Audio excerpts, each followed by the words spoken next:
Bonjour, dans la première série de correction des bacs pratiques, section scientifique de 2019. Je vais présenter la correction de sujet de bac pratique de 28/5/2019, passé à 8 heures. La solution sera créée avec le logiciel que j'ai créé, Algosim. Vous trouverez les liens de l'énoncé original et les logiciels en bas de la vidéo dans les commentaires. On commence par l'énoncé. L'énoncé est réduite et on garde seulement ce qui est essentiel. Donc, on veut remplir un tableau nom par les n noms des produits. N doit être entre 3 et 20. Le nom d'un produit est une chaîne formée de 10 lettres majuscules. Former par la suite une chaîne CH en concaténant le plième caractère de chaque nom des n produits. Puis faire des permutations spirales des n lettres de la chaîne CH. Et afficher les n propositions obtenues. L'algorithme de base qui est présenté dans l'énoncé, c'est début nomination, écrire, donner le nombre de produits, et on va lire n, c'est l'étape de saisie de n. Puis pour i de 1 à n, faire écrire, donner le nom du produit, numéro i, lire n, nom de i, et fin pour, c'est le remplissage du tableau, puis la procédure qui va effectuer tout, qui est appelé spirale, nom et n, et à la fin, on arrête. Illustration des spirales, on va expliquer c'est quoi une spirale. Pour n égale à 5 et p égale à 3, le tableau des noms suivant, donc on a 5 produits, on prend, puisque p égale à 3, on va prendre la chaîne CH, et on prend le troisième caractère de chaque chaîne. Donc la première chaîne, on va prendre O. La deuxième, le troisième caractère, c'est le B. La troisième chaîne, son troisième caractère, c'est N. La quatrième chaîne, son troisième caractère, c'est F. Et la cinquième chaîne, son troisième caractère, c'est O.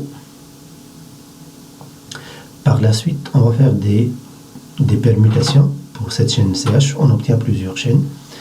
OBNFO, c'est la première. Puis on fait la permutation, on obtient OOFBN, puis une autre permutation NOBOF, puis une autre permutation FNOOB, puis BFONO. Sans entrer dans les détails, on doit décomposer petit à petit donc l'énoncé. On commence par le premier besoin. On vous demande de transformer la séquence 1 et 2, la séquence 1 et 2, donc en un module. Donc l'objectif c'est regrouper les instructions. Tous les inconnus qu'on va trouver deviennent des paramètres. Si des valeurs calculées sont nécessaires à la suite du programme, alors ils deviennent des résultats. Donc si c'est une seule valeur, le module ce sera une fonction. Si plusieurs valeurs, le module c'est une procédure et les résultats sont des paramètres passés par variable. Ça c'est le principe général.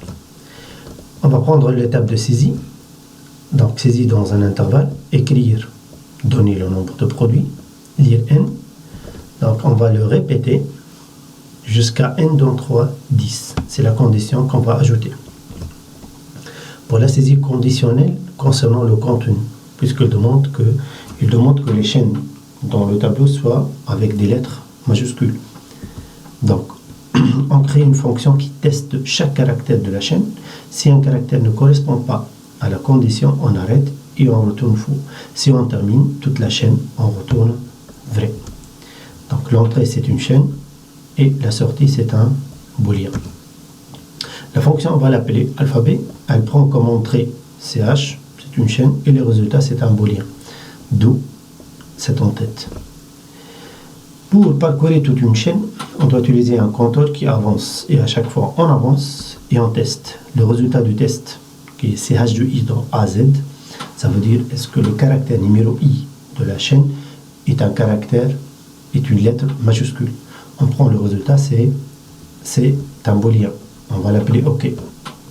On va répéter ceci jusqu'à ce que I atteint la fin de la chaîne, I égale la longueur de CH, ou bien OK devient fou. Donc on va dire non OK. Ça veut dire on a trouvé un caractère qui n'est pas une lettre majuscule.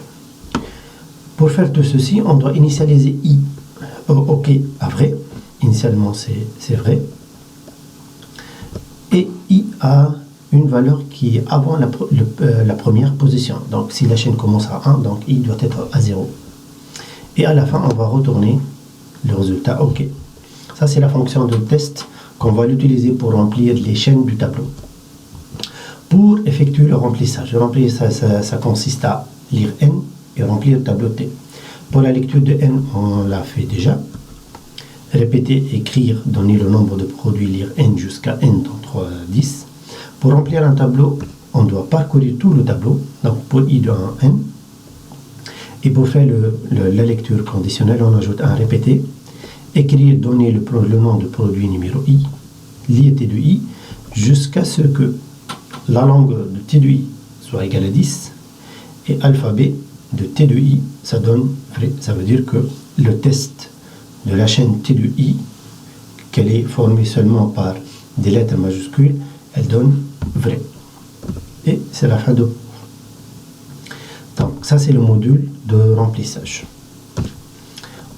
Donc le programme principal, ça devient algorithme nomination. Les types qu'on va utiliser, c'est table égale à tableau de 1 jusqu'à 20 de chaîne.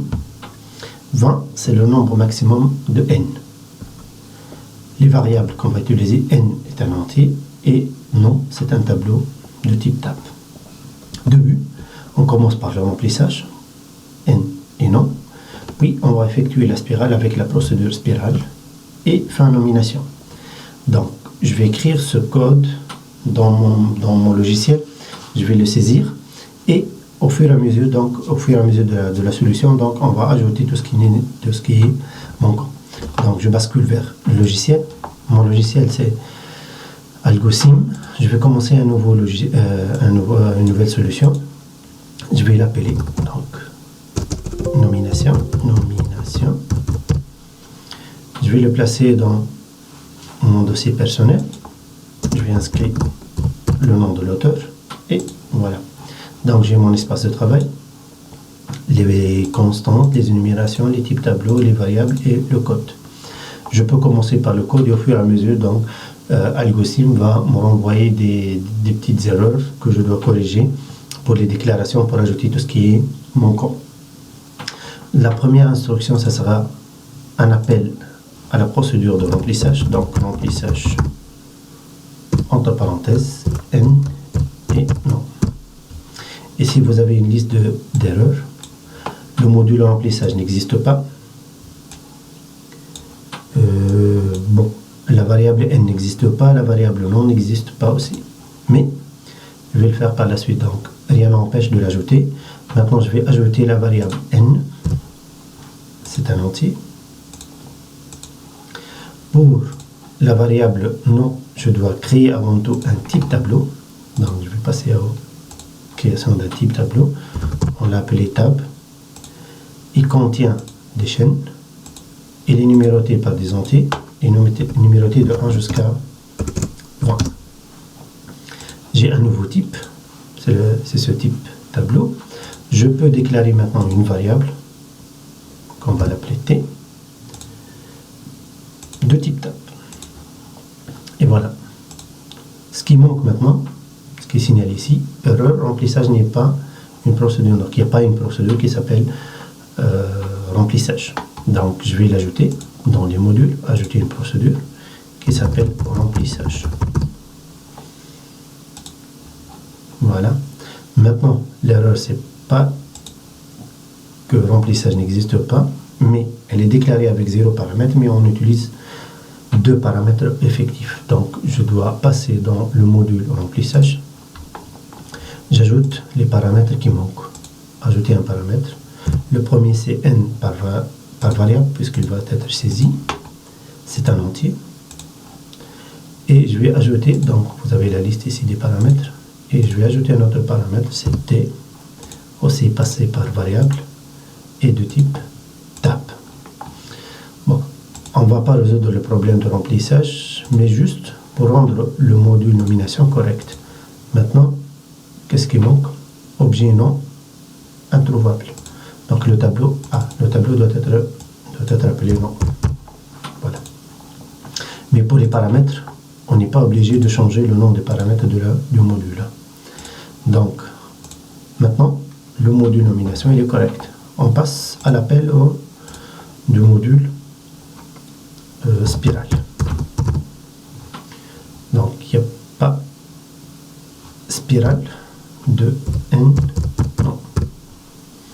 Bon, je dois vérifier l'ordre. Donc c'est à l'envers. Le paramètre non c'est le premier, le deuxième c'est n. Voilà. Donc maintenant c'est le problème, c'est que spirale n'existe pas. Non, n ça existe. Donc on doit ajouter la procédure spirale. Ça existe. Il lui manque les paramètres. Le premier c'est un tableau tab et le deuxième c'est un entier. Donc je vais ajouter les paramètres. Donc le premier c'est un tableau. Je vais l'appeler T, passer par valeur et de type tab. Le deuxième c'est un entier. N, il est passé par valeur.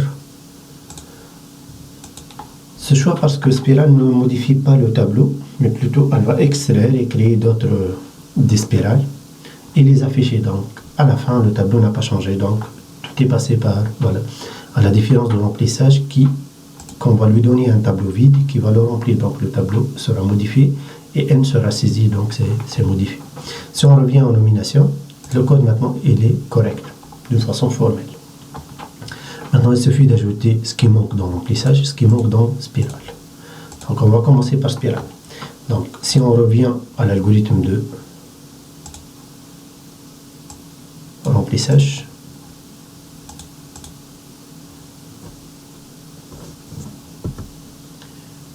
voilà l'algorithme de remplissage. Donc, on a besoin de saisir n entre 3 et 10 et remplir le tableau avec une longueur égale à 10 et l'alphabet en utilisant une fonction alphabet qu'on doit la définir. Donc on va commencer par répéter jusqu'à n dans 3, 10. Maintenant, je vais afficher le message. Donc ajouter message, donner un entier entre 3 et 10. Bon, je suppose que c'est presque... Bon, donner le nombre de produits. Je vais le rectifier. Le nombre de produits. Et voilà l'instruction qui sera ajoutée. Puis, je sélectionne l'instruction, je le place à l'intérieur de répéter. Puis la lecture de n. C'est bon, je le place dans répéter. On obtient ces instructions. Voilà. On passe au remplissage du tableau avec une boucle pour i de 1 jusqu'à n. On va remplir tout le tableau. Ici, l'erreur, c'est que i n'existe pas. Donc, on va l'ajouter au fur et à mesure. C'est bon. J'ajoute un répété pour la vérification de chaque valeur. Donc, chaque chaîne doit avoir la longueur. Donc, la chaîne, c'est T de i égale à 10. Et, deuxième condition, il faut que la fonction alphabet, lorsqu'elle est appliquée à T de i, donne vrai. La fonction alphabet n'existe pas pour le moment, mais on peut l'utiliser jusqu'au moment où on va la définir. Et à chaque fois, on va faire la lecture de T de i. Une chaîne. T de i.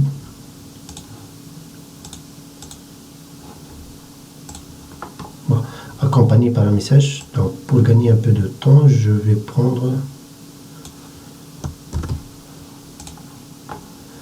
Je vais copier le message, ajouter un message. Voilà, numéro. OK. Puis, j'ajoute i. Puis, j'ajoute 2 points avec un petit espace. Remarquez bien l'instruction qui sera ajoutée. Donc, donner le nom de produit, i et 2 points. Et je vais l'ajouter Voilà. Et je vais la placer juste avant l'IRT8. Ce qui manque maintenant, c'est la fonction alphabet. Donc je vais ajouter un module. C'est une fonction qui s'appelle alphabet, qui est une fonction de vérification. Donc elle retourne un booléen. Et ça nécessite un paramètre de type chaîne, puisqu'il va vérifier une chaîne. Donc le paramètre sera appelé ch, peu importe le nom. Il est de type chaîne. Il est passé par valeur. Voilà. Si on revient au remplissage, tout est correct. On peut appeler alphabet déduit, même si elle ne contient aucun code, aucune ligne de code. Puis, on a fini avec remplissage, donc normalement on doit passer à alphabet avant d'entamer une autre partie. Donc on doit finir totalement la partie de saisie. Donc, comment on va vérifier que une chaîne elle est formée seulement par des lettres majuscules?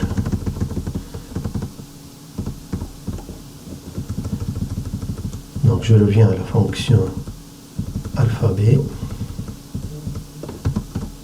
Là voilà.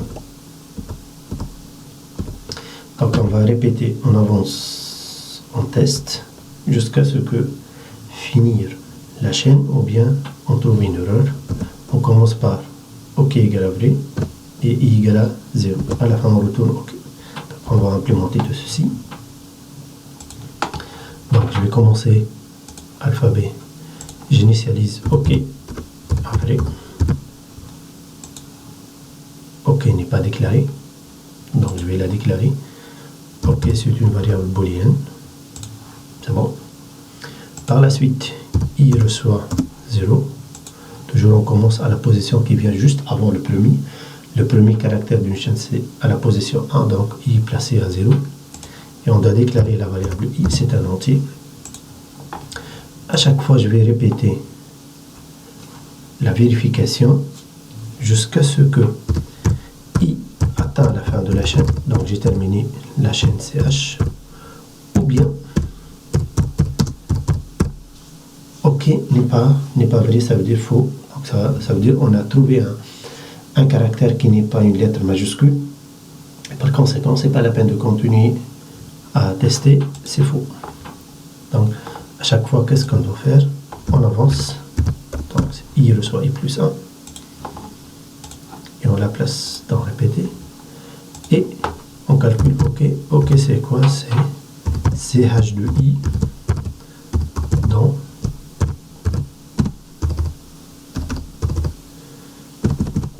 AZ.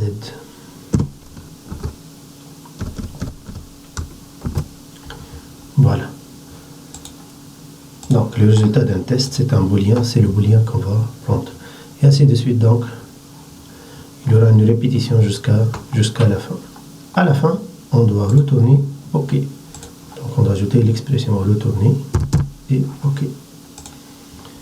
Voilà la fonction de vérification. Et c'est un principe général. On commence par un résultat vrai.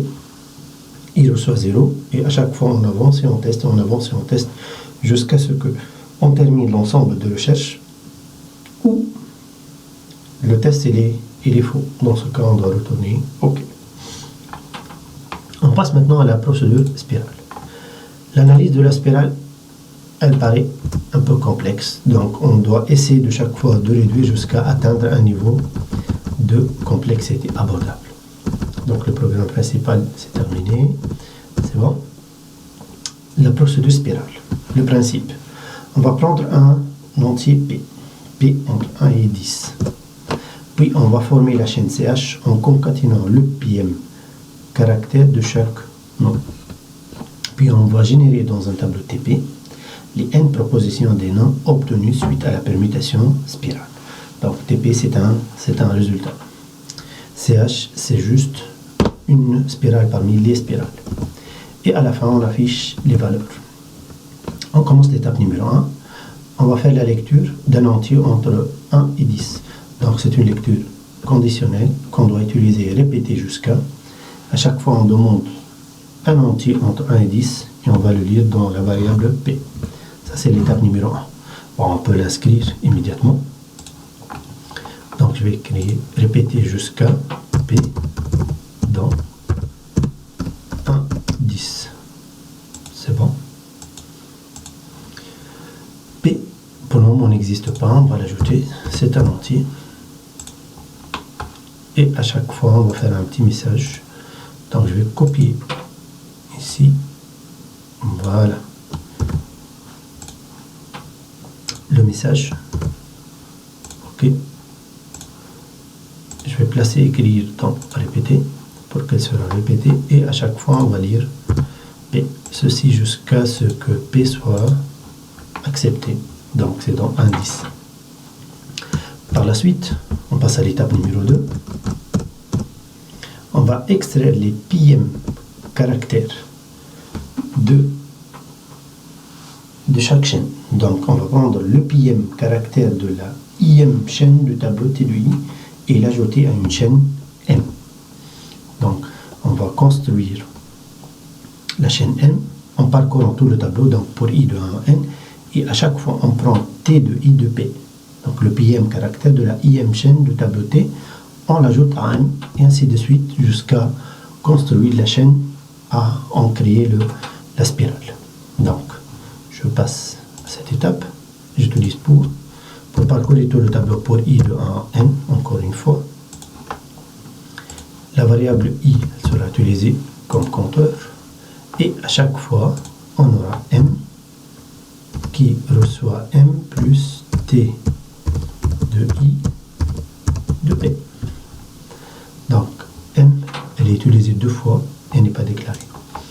Donc avant tout je vais la placer dans pour. Je vais créer la chaîne M, c'est une chaîne de caractères. Et voilà, c'est bon. On a obtenu la chaîne qui va nous créer la spirale. Ça c'est l'étape numéro 2. On passe à la spirale elle-même. La spirale consiste à insérer les caractères de la deuxième partie de la chaîne dans la première partie. Donc on va intercaler les caractères. Donc on imagine ce scénario. On coupe la chaîne en deux. On obtient 2 chaînes. CH1, la première partie, et CH2, la deuxième partie. On va insérer chaque caractère de CH2 dans CH1. Donc on va les intercaler. On parcourt CH2 en reculant et CH1 en avançant. Ça veut dire que CH1 sera gardé tel qu'elle est, mais lorsqu'on va insérer CH2, donc on doit l'insérer à l'envers. On va détailler ça pour simplifier le problème, pour ne pas refaire plusieurs spirales. On va s'intéresser à comment créer une seule spirale. Donc on va créer les 2 chaînes. Lors de l'insertion des caractères, on va changer de place. Donc le principe d'insertion à éviter, puisque les caractères vont changer de place. Qu'est-ce qu'on va faire? On va utiliser un tableau. Donc dans un tableau, on peut garder les emplacements de la deuxième chaîne à vide pour l'ajouter par la suite sans déplacer les caractères de CH1. Puis on va placer les caractères de CH1 en position paire et par la suite placer les caractères de CH2 en position impaire. Je vais illustrer la solution. Exemple, je prends l'exemple qui est donné dans l'énoncé, CH égale à OBNFO. Donc CH1, c'est la première partie, c'est OB. Donc OB sera placé dans le tableau en position paire. Donc O à la position 2 et B à la position 4. Puis je vais insérer les caractères de CH2 inversés. La chaîne CH2 c'est FO, mais lorsqu'elle sera inversée, ça devient OF. Et je vais les placer dans les positions impaires. Donc O dans la position 1 et F dans la position 3. Une place qui reste, c'est pour le caractère qui se trouve au milieu, qu'on n'a pas pris ni de CH1 ni de CH2. Dans ce cas, on va ajouter le caractère au milieu. Pour chercher le caractère au milieu, donc vous faites un petit test, CH de L div 2 plus 1. Pour cet exemple, L c'est égal à 5, donc L div 2 c'est égal à 2, plus 1 ça donne 3. Le troisième caractère c'est le caractère au milieu. Ceci n'est applicable que pour les chaînes qui sont impaires. On va placer ce caractère à la fin du tableau. Et voilà, on obtient la chaîne spirale COOFBN. Comment ajouter la spirale? à la solution. Donc, cette solution, elle ne concerne qu'une seule spirale, alors qu'on va le faire plusieurs fois. Donc, la création d'une seule spirale est suffisante. Donc, si on a créé une seule spirale, ça veut dire qu'on a résolu le problème, il suffit de le répéter. Et répéter, c'est simple. Donc, on crée à côté une fonction, qu'on va l'appeler spire par exemple, qui calcule la spirale d'une chaîne. Et c'est une fonction spire, qu'on lui donne une chaîne, elle crée une autre chaîne, qui est la spirale de la première.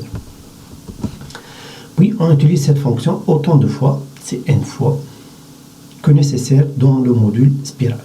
Elle est placée dans le tableau résultat. Donc, il suffit de répéter cette création de spirale à chaque fois qu'on obtient une spirale. Attention, on a dit qu'on va créer une spirale d'une seule chaîne. Mais la chaîne suivante, ça sera le résultat qu'on a obtenu, ça donne une autre spirale. Donc, chaque résultat de la fonction sera utilisé dans l'itération suivante. Donc, on va commencer petit à petit. La première chose, on doit avoir la longueur de la chaîne. On aura besoin de la longueur. Puis, on aura besoin d'un tableau de taille égale à L, puisque la chaîne ne dépasse pas la taille 10, donc c'est un tableau de 10. On va extraire CH1. CH1, c'est sous-chaîne CH1 L div 2. Et la sous-chaîne CH2, c'est L moins L div 2 plus 1. Et on va prendre L div 2. Ça veut dire qu'on va commencer par la deuxième partie, on saute le milieu et on obtient et on prend la même quantité que la première, c'est L div 2. Donc on commence par la première partie, on va l'implémenter. On calcule la longueur de la chaîne, puisqu'on va l'utiliser pour extraire les deux sous-chaînes. Il manque une parenthèse. C'est bon. La variable L n'est pas déclarée. On va déclarer la variable L, c'est un entier. Par la suite, on va utiliser CH1, puisqu'on a déjà la solution, donc c'est pas la peine d'attendre la déclaration. Donc on doit déclarer toutes les variables nécessaires. CH2, c'est une chaîne. Maintenant, on peut calculer CH1. CH1, c'est le premier moitié, donc c'est sous-chaîne de CH. On commence à la position 1 et on prend la moitié. L div 2, c'est un entier. La moitié, c'est un entier, donc on utilise l'opérateur div. La deuxième moitié, c'est CH2. C'est une sous-chaîne de CH. La position L moins L div 2 plus 1. Et la même quantité, c'est L div 2. Donc vous pouvez prendre du temps pour calculer L div 2 plus 1 pour n'importe quelle chaîne, que ce soit paire ou impair. Donc on a les deux moitiés. Maintenant on va placer les caractères dans un tableau. Donc on aura besoin d'un tableau de caractères, puisque la chaîne CH ne va pas dépasser 10 caractères, donc on va préparer un petit tableau, tab 2, qui contient des caractères. Il est numéroté par des entiers de 1 jusqu'à 10. Donc ça c'est le type tableau. Donc c'est caractère, non pas chaîne. Voilà, j'ai rectifié. Maintenant je peux déclarer un tableau, une variable tableau, de type tableau de caractère, donc de type tab 2. On peut l'appeler aussi tab C, ça permet de rappeler donc le type de caractère, le type de données. Donc, qu'est-ce qu'on va faire? On va placer tous les caractères de CH1 dans les positions paires du tableau. Donc, ce qui donne T 2 fois I est égal à CH1 de I. I n'est pas pour le moment déclaré. I, c'est quoi? C'est un compteur qui va parcourir la chaîne CH1.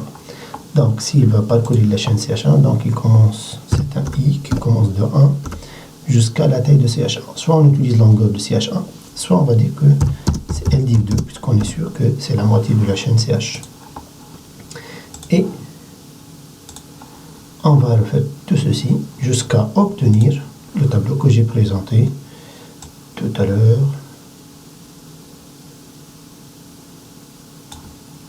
Voilà, donc nous sommes à cette étape.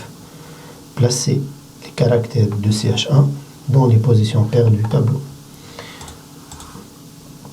Donc, je suis à cette position, donc pour I de 1 à N, L div 2, chaque caractère de CH1 sera placé dans une position paire, donc c'est 2 fois I. Le 1 dans le 2, le 2 dans le 4, le 3 dans le 6, et ainsi de suite. On avance. Maintenant, on passe à calculer, à placer CH2 dans le tableau.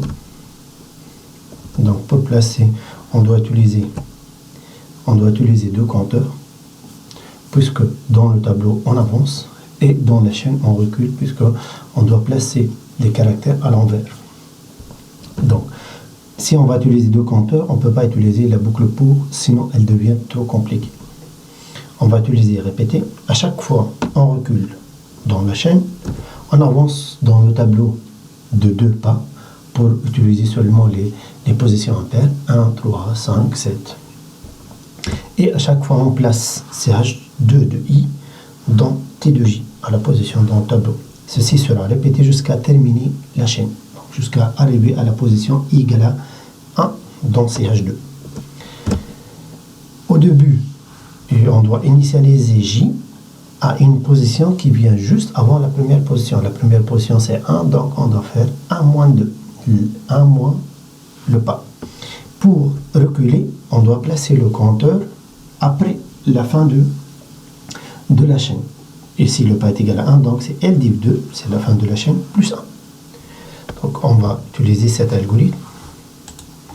Donc je me place avec un I qui est dans L div 2 plus 1 et avec un J qui est égal à moins 1. Ok, J, elle doit être au préalable déclarée. Par la suite, je vais répéter jusqu'à finir la chaîne, donc jusqu'à I égale à 1. Et à chaque fois, qu'est-ce qu'on doit faire? On doit reculer dans la chaîne, I reçoit I-1. On doit avancer dans le tableau de 2 pas. Et on place dans le tableau J CH2 de I.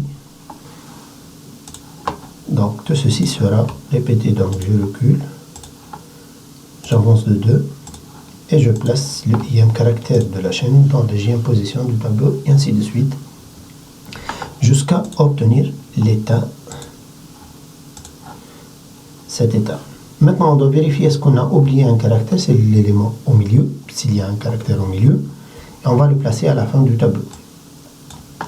Par conséquent, donc on a fini les préparatifs, l'aspirale CH1. Maintenant, c'est pour construire, ça c'est le résultat, donc on doit vérifier ce qu'on doit ajouter,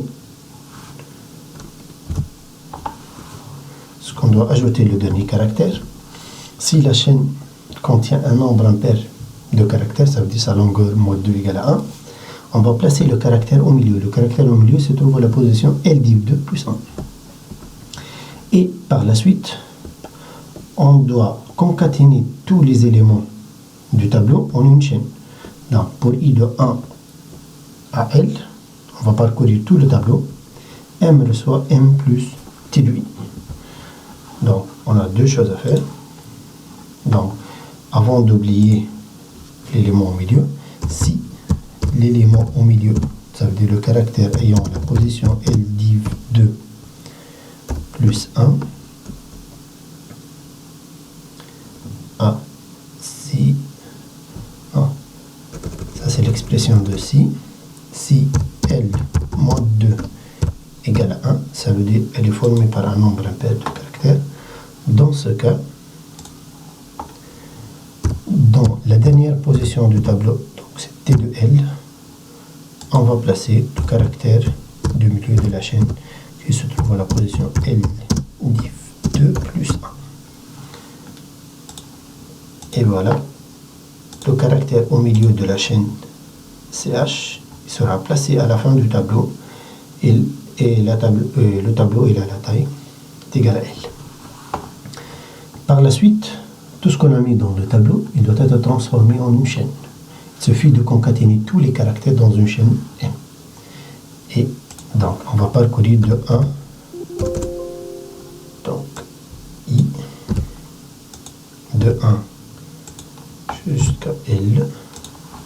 Qu'est-ce qu'on va faire? Prendre une chaîne M qui reçoit M plus chaque fois un caractère de la chaîne. M n'est pas pour le moment déclaré, donc je vais la déclarer. C'est une variable M de type chaîne. Et voilà, j'ai obtenu la chaîne, et ça c'est l'objectif de la fonction spire. C'est découper la chaîne en deux, CH1, CH2, placer les caractères de CH1 à la position paire, les caractères à l'envers de CH2 dans les positions impaires, ajouter un caractère, le caractère au milieu, et le placer à la fin du tableau, transformer tout ceci en une chaîne. Et on a obtenu une spirale. Donc, puisque c'est le résultat, on doit le renvoyer à la fin, donc on va dire retourner M. Et voilà, on va retourner M. On a résolu un seul problème de spirale. Il suffit de répéter ça autant de fois que nécessaire. Donc on a construit le résultat.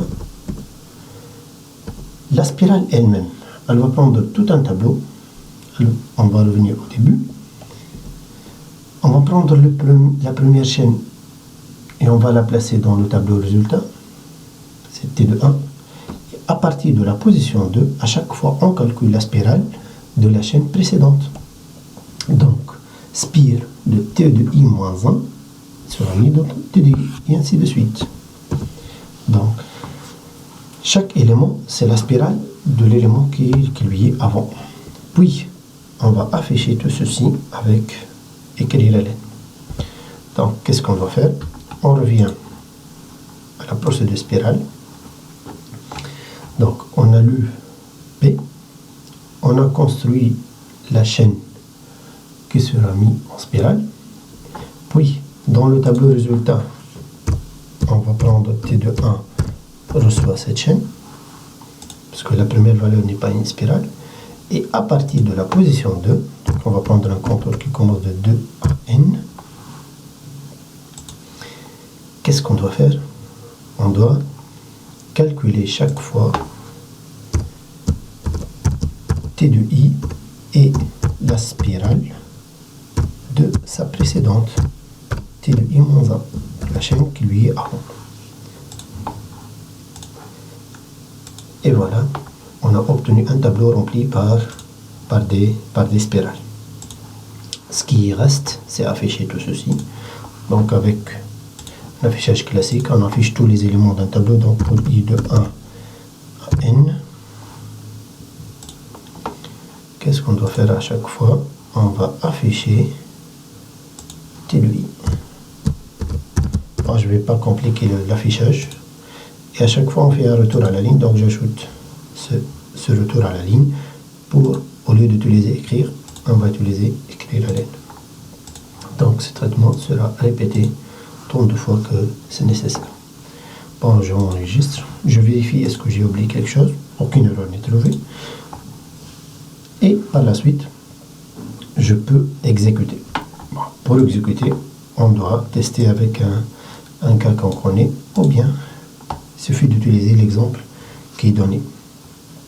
Donc, je commence l'exécution, donner le nombre de produits, c'est 5. Donner le nom du produit numéro 1, donc je vais prendre le même exemple qui est donné, c'est choco frais. Choco frais. Ok. Le deuxième,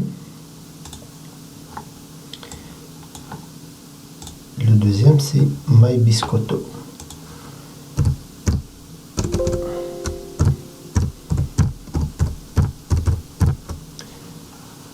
Ok. Le troisième,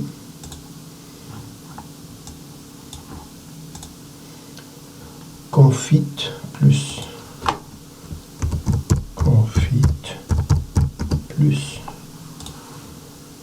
quatrième café Rita.